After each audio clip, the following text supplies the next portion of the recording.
Welcome back to the channel, everyone.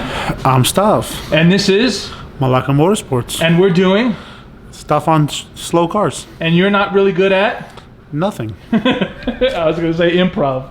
We're back here. This is Malaka Motorsports. We're looking at the Widebody's path to recovery as she's been sitting for the last couple months. Was we yanked the entire subframe out. It's an East Coast car. We're from the East Coast, but this car specifically sat in a couple different shops for quite some time, and the subframes ended up paying the price. So as you can see, the rear subframes are a little rough. Let me just say, and this is something that we were launching on, making 700 plus wheel horsepower on. I mean, this is just nasty. Look at all that. Okay, not terrible, just more like surface rust. Yeah, I think it's surface, but some of it goes a little bit deeper here. And we were taking a look at the rear subframe, the condition, and then the fronts. As you can see, the fronts aren't so bad. It's just really, really dirty and nasty. Control arms are pretty much shot. The upper stern mounts, in terms of the upper control arms, we're going to yank those off. And we're going to refresh the front and rear subframe. Today we're going to be covering the fronts only. We ended up picking this super expensive $130 press to press it out, and we already got a kind of jump start on pressing out these bushings, and they actually pressed out pretty successfully and nice and clean. What color we're going to paint this? If you guys can guess it, put it in the comments below. What color do you think this is going to get painted? I'm going to take, it starts with an S. Oh, well, I don't know then. I don't know then. Special hibiscus. No, it's definitely not special hibiscus. Styled hibiscus. No, definitely not. So, why don't you explain what we're doing exactly? We are heating the subframe, and we have the bushings that just came out of the freezer that we brought in on ice. No, they're not delicacies. You're not supposed to eat them. Correct. The whole idea is the heat's going to expand the subframe, and the ice will, contract, just small millimeters that'll make it easier to push down. And just FYI, I've had the bushings in the freezer, I think overnight now. So lowest possible setting in my home freezer. I don't know, I don't exactly have any liquid nitrogen to dip them in, but freezer should do the trick in terms of shrinking them a little bit, and then we'll be installing them here as soon as it starts done heating it up. So what's this? Oh, it's going. Keep going. Perfect. Good. You're good. Is that good there? Perfect. Look at it. See, no seam all around. Perfect. Excuse the scratches on the bushings a little bit, but at this point it doesn't matter. But they're on there. Now we just got to do the fronts, and then we get to paint this, not hibiscus. Correct. All right, so we're doing the front uppers, and as you see, we had to use this homemade box that, if you noticed all the beads, you can obviously tell George welded it. So we're gonna see a good test of George's welding strength today. So I made that box practicing my first time MIG welding. I decided to make a box. We bought the scrap material, and we need something for leverage that's high enough because of this bend here in the subframe. So we're like, let's use it. So this is gonna be a perfect test to see how well my welds are either cold or, we'll see. On the top of the line 12-ton shop press, we're gonna see if George's welds hold up. So I'll put a little bit of heat to it and press it in. Oh, it's going. It's going. Good. You're good. But the other side. Yeah, it's all in. So George has now passed his first certification welding class. That's my second. I am certified stick welding. Yeah, George. But certified in California State. I've never seen it, but George says he is. Now let's see this box. Oh my God. Let me see it. Let me see it. So the welds aren't too bad. Did it fail? Huh? No. Look. Oh yeah, I can see some slag there. Yeah. It definitely just bent it here. Obviously not the best welds. These were my first MIG welds, my practice square that I made. But look, it dented and no breaking. Again, not the prettiest stuff in the world, but it held up. So, is this a win? Absolutely not. This is definitely a win. This is a win, and this worked to get the subframe done in terms of getting some leverage. So let's try one more. Wait, the real test is going to hold up for the next one because we got one last bushing to do. Let's do the lower one, and then let's do the upper one there. All right. Got a paint booth in this place. Custom mounts. What kind of mounts are these? They're the rubber Harbor Freight zip ties. Oh, Harbor Freight zip ties, but definitely capable of holding. These are 40 pounds. 80,000 pound test. You get counterintuitive by touching it with your dirty, greasy hands. No? This is professional paint stuff, okay? You don't know nothing about it. Oh, this is a professional paint booth. I mean, this is all EPA compliant. What do you call it? I can see that. Look, look, there goes our downdraft booth. There's our ventilation system. That's right, that's right. Also, the same blower that we used to cool down the engine It's for the multi-purpose. That's why we bought it. We knew we were going to use it today. Again, this is not going to be the perfect paint job. In fact, if I really had time and we didn't need to get the car on its feet like ASAP, I'd really like to take it to the same people who did all the powder coating for all the intake manifold stuff. They did such a great job. But Pacific Coast is a local powder coating company. Great people. Just, man, we need this done like now so we can get this car on its feet by tomorrow. So rattle can, and then maybe if the car goes down next year, which it's a B5, it always goes down, right? Maybe we'll get it blasted and maybe powder coated next year. Maybe, we'll see. All right, so let's get to it. So George is not here. Let's see. He painted his subframe Nardo. No, it did not. It's flat gray primer. So it's Nardo. It's flat gray primer stuff. So it's Nardo. George is ready to put his final coat of Nardo on the car. It's silver stuff. We're putting silver. We're painting it silver. God damn it, we're painting it silver. Yeah, I heard you. So we're painting in Nardo and ready to do a final base coat. Let's see what it looks like when it dries up. All right, George, what do we have here? We have what's called silver inception. Really, because it looks like chrome. It's silver inception. It's silver, that's within silver, that's within silver, that's within silver. And then the control arms are going to be silver, thrown off with some black parts from 034 MotorSport that has silver end caps for the bushings. The uprights we're going to take out, we're going to clean, and we're going to paint those silver. So you really don't want this car to go fast. It's nice. So we pretty much have the front completely disassembled. Took off the JHM front brake kit. Pretty much took off everything we needed out of that old subframe except for that crossbar. That's the last thing I got to take out, damn it. The front sway bar mounts and subframe mounts, I'm going to kind of blast these, clean these up, paint these. I think that front that front sway bar is pretty good too. It's a pretty thick sway bar. And it clearances on the bottom of that Iabed oil pan perfectly. So I'm gonna kind of blast and clean that up. But I have the suspension and the uprights here. I'm gonna take off the old stern, which as you could tell, you could see these are just shot. But I mean, they are very old, to be fair. They've been on the car for quite some time, and Stern is a household name when it comes to suspension part 2, but I'm gonna be upgrading to all, again, 034 MotorSport parts. Once we disassemble, clean and paint and remove, and then we'll see if we can get these rebuilt, maybe even throw them on Stav's cars. I think Stav has just stock uppers, so if anything we can rebuild these and throw these on, or if not, maybe we'll throw another set of 034 on Stav's B5. But yeah, these are coming off. I'm gonna be saving and cleaning up the H&R coilover. They seem to be doing really well. I don't seem to have any issues with them, and plus for what I do on the street, and I think for the half mile these will suffice. They're not like 30,000 way adjustable, but they work really, really well. And I'm not going to replace something unless it's a real upgrade for price. And I just want to touch on something too.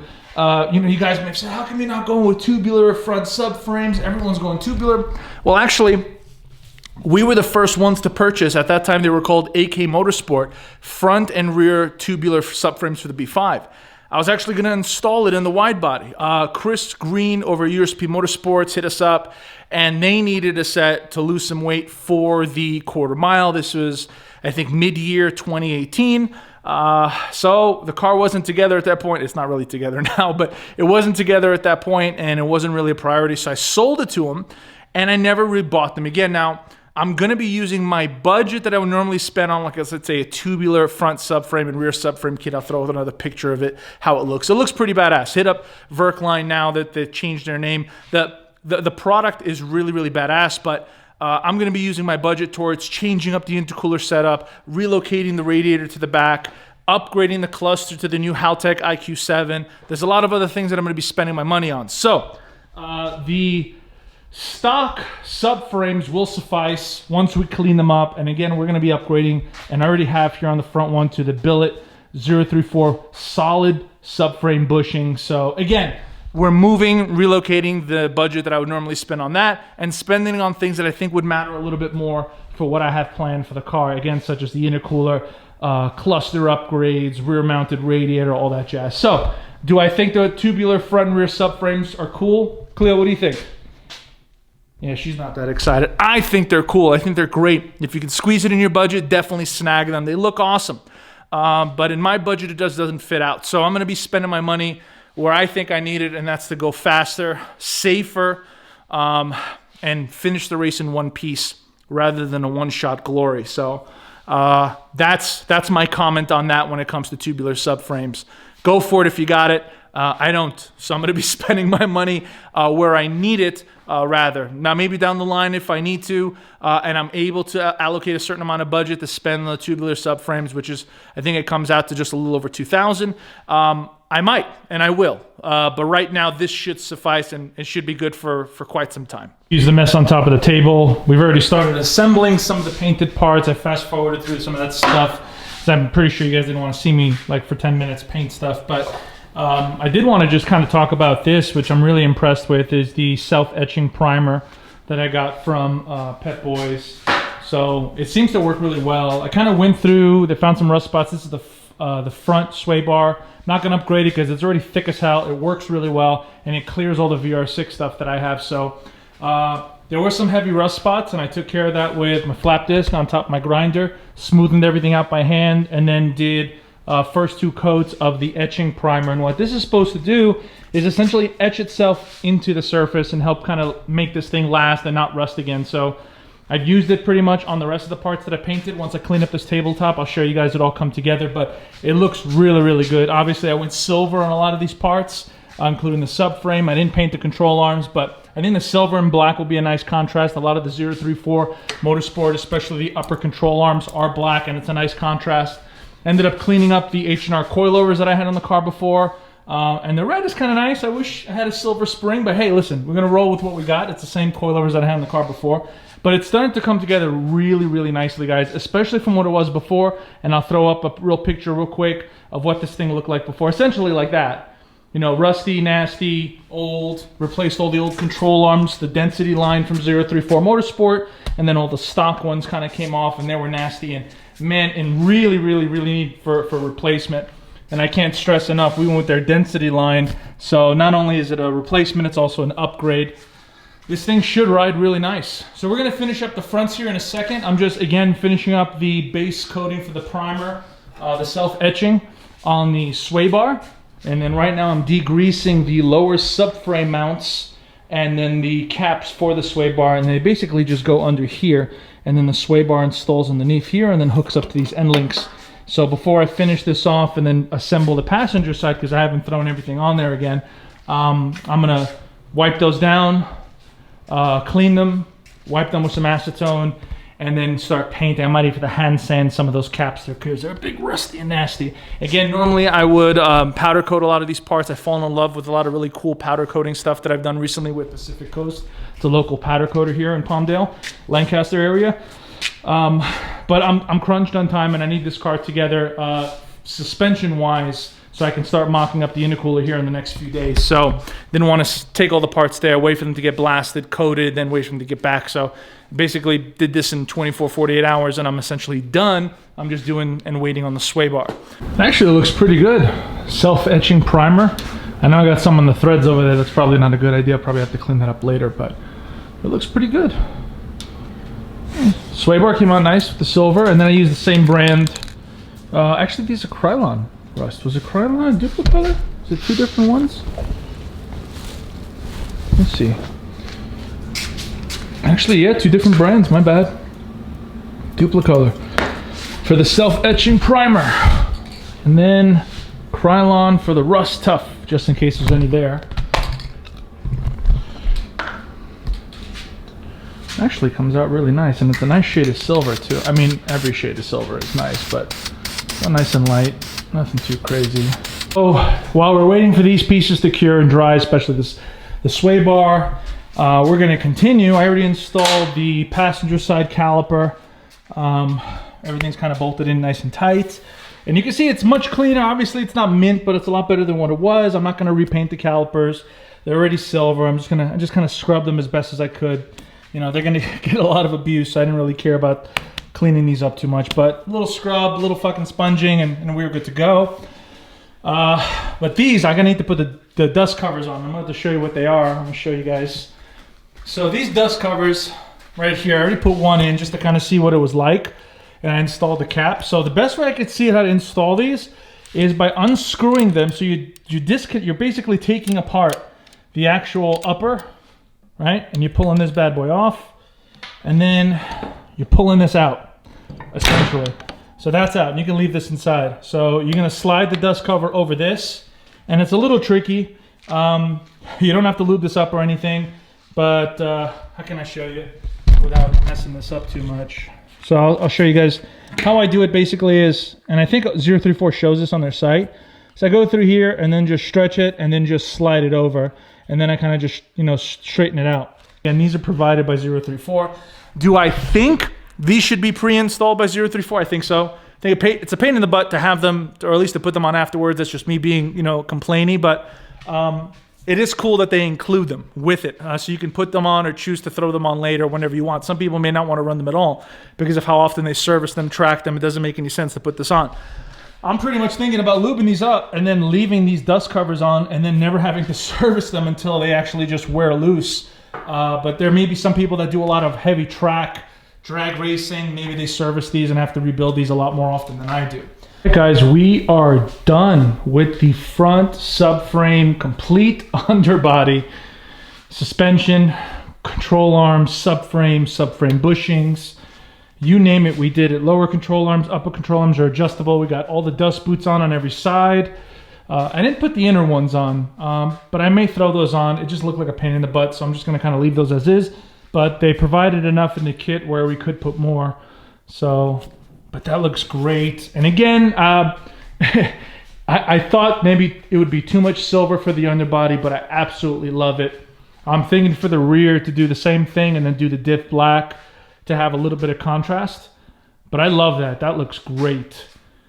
I really, really like that. So we went with the 034 lower end links for the sway bar, subframe bushings, lower density from 034 for the lower control arms, upper adjustable from 034, again on both sides. And then we took a pretty decent subframe, stock subframe, blasted it, cleaned it, etched it with the etching primer, then pretty much painted it. And then we did the same thing with the uprights. And then I left my calipers. Again, these are the 18Zs. This specific kit was from JHM. But again, you know, the kind of cool thing is these are pretty much bolt-on minus a couple grinding points to get these to fit. But that's the kind of cool thing is that the Volkswagen Touareg, the Cayenne, both come with the 18Zs or the 17Zs, and they're amazing brake upgrades. Right, Cleo? Yeah, she's excited. So that's it, guys. We're done. We're complete. Everything is on, and I can't wait to install this. Once we finish the rears on part 2, and then part 3 will be cleaning the complete underbody of the wide body, seeing if there's any cancer spots, which I didn't see any last time we were under there, but who knows what we'll find now. Make sure it's clean. Pressure wash it with a heated pressure washer to get all the nastiness and gunk out. We got a couple water lines we're going to be removing. The water to air lines run from the wheel well all the way into the car, into the back of the trunk. We're going to be yanking those out since we're not going to be running water to air anymore. But this is a great first step, guys. Completely revamped the suspension. Left the H&R coilovers as I really like the way they ride, and I haven't had any issues. They're completely adjustable.